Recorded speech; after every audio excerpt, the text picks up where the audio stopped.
அம்மா இன்னைக்கு என்ன கூட்டு? மோனே சூடு சோறுக்கு சம்மந்தி அரைக்க போகிறேன். தேங்காய் சம்மந்தி எப்படி செய்யுதுன்னு பார்ப்போமா?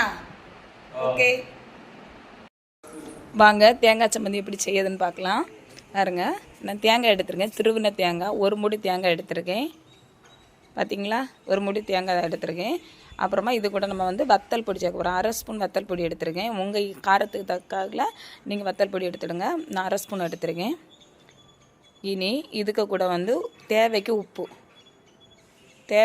எடுத்துருக்கேன். நான் ஒரு அரை ஸ்பூன் வந்து உப்பு எடுத்துருக்கேன். அரை ஸ்பூன் ஜீரகம் எடுத்துருக்கேன். ஓகே, அரை ஸ்பூன் ஜீரகம்.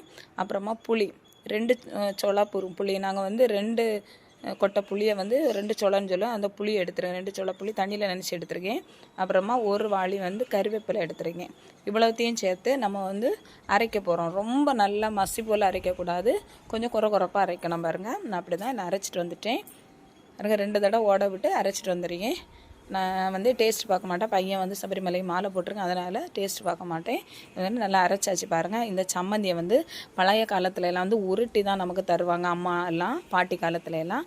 பாருங்கள், அது மாதிரி எனக்கு வந்து சம்மந்தியாக இருந்தால் உருட்டி வச்சு சாப்பிட்டது நல்லா பிடிக்கும். அதனால் உருட்டி எடுத்துட்டேன். இனி இந்த சம்மந்தி வந்து சூடு சாதத்துக்கு கூட வச்சு பிசைஞ்சு சாப்பிட்டா ரொம்ப டேஸ்ட்டாக இருக்கும்.